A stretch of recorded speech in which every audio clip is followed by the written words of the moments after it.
Welcome to Chop Talk, where we break down the biggest stories in boxing with clarity and insight.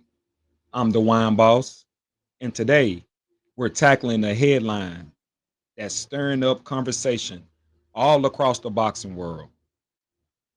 The highly anticipated rematch between Gervonta Tank Davis and Lamont Roach appears to be not happening. I repeat, the highly anticipated rematch between Gervonta Tank Davis and Lamont Roach appears to not be happening. We will dive into this rematch and why it fell apart.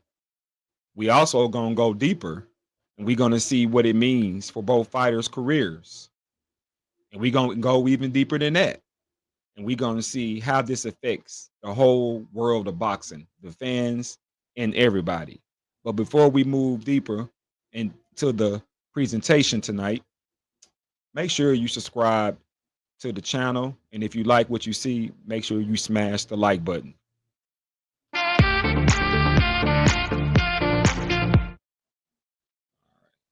So let's start with the backdrop.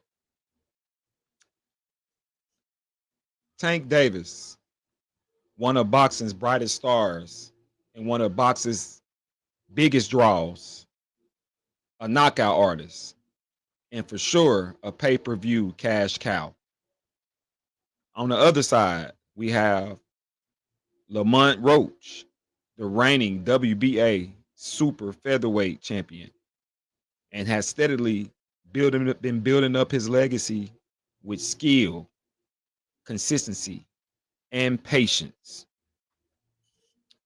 A potential epic rematch between the two champions seemed like the perfect encore to an entertaining and very controversial draw in the first fight, where most people feel like Lamont Roach got robbed of a victory, especially with Tank Davis taking a knee and a point not being taken away from him by the referee. So that is really the backdrop of what we are actually dealing with right now. We move to the second part of the segment, why the fight isn't happening. Well, despite all the buzz, the fight isn't gonna come into fruition. We know that Tank Davis got arrested in June, and that arrest really stopped the momentum of the much awaited rematch. This caused a lot of gray area and confusion in terms of what date would the rescheduling of the rematch take place. There was confusion between Tank Davis camp. There was confusion between Lamont Davis's camp. And ultimately, this is how we got to the point to where we are now. I'm almost sure that this incident really affected Tank's ability to train and really prepare for the rematch against Lamont Roach. I mean, we all saw that first fight. I mean, that was a fight where that wasn't the Tank Davis that we had grown to know. And I believe that he knows that. So with that taking place in March, and then to have to be dealing with jail and charges that apparently got dropped, but still there was a distraction in his whole mental and training regimen. And this fight is too dangerous of a fight to just take on and just try to make the fight happen.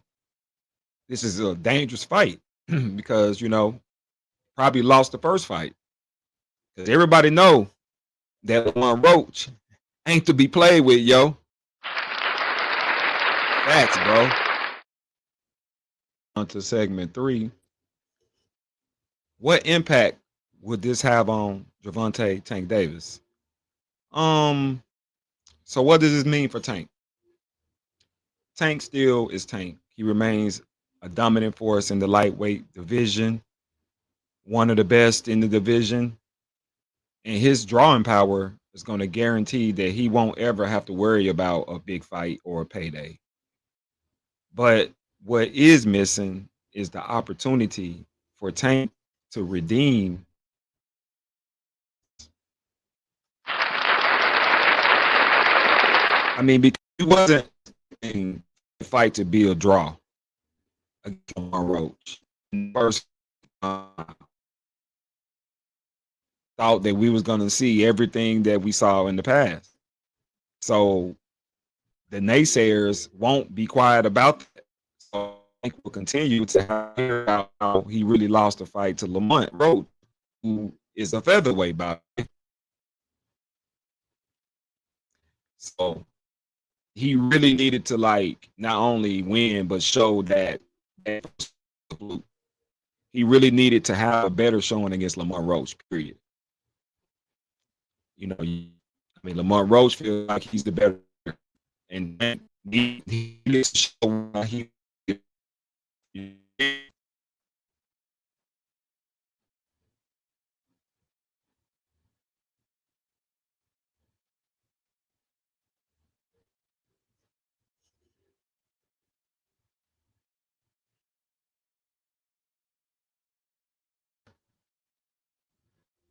So, what impact would this have on Lamont Roach? Um, Lamont Roach, to me, already kind of proved himself. He showed that even though he was a smaller fighter, he showed that even though he got doubted, that he can fight with the big boys. He showed that he got skills. So I don't really feel like he lost anything. Um, it probably was going to be a bigger payday for sure. So from that perspective, yeah, he lost a little bit. But I really think that Lamont really wanted to show the world that he is the best fighter between him and Tank. Lamont is a competitor, and he just wanted to prove how great he was by getting the victory in this much anticipated rematch. So now that this rematch is off, Roach will either most likely have to look within his division to secure some possible unification title fights, maybe, or maybe defend against some of the top contenders in the featherweight division. Nonetheless, unless he can secure possibly a big payday fight against a big name, maybe a Shakur Stevenson, because Shakur has been on record numerous times saying that he would fight Lamont Roach. So maybe that could happen for Lamont, but I don't see nothing like that happening right now. So maybe within the next year that can possibly happen. But the mainstream shine of the lightweight division won't of not being in the lightweight division won't be the same if he's forced to stay fighting in the featherweight division. And that's one thing for sure. Move on to segment 5. What's next? Looking ahead, both fighters still have exciting paths. For Davis, the lightweight division is stacked with potential money making matchups. Of course, Shakur Stevenson, the name Shakur, definitely has a nice ring to it, especially after seeing what Shakur Stevenson was able to accomplish against William Zepeda. Now, Shakur Stevenson is in the top 10 pound for pound fighters in the world. So you can't just overlook him anymore, Tank Davis. Now at this point, he's in position, so maybe we see Tank focus in on a matchup like that in the next, maybe, I don't know, 6 to 12 months. Maybe Devin Haney, but I doubt that he fights Devin. Nobody wants to chase Devin around the ring. That's a fact. But Tank still controls his own destiny. What's most important for Tank is he back recommitted to boxing? That's what we need to see because we saw in his last couple of fights him basically saying that maybe he needs a break. He don't want to box anymore. So when a fighter starts to talk like that, their mind is not in the game anymore. So maybe this whole situation now, charges being dropped against him, will make him rededicate himself to the sport of boxing, and he can go back to being the Tank that we all know and have grown to love. And as for Roach, like I said, defending his title in his division and continuing to prove himself against the best at the super featherweight will keep his profile rising. And even if the Tank matchup is off the table for now.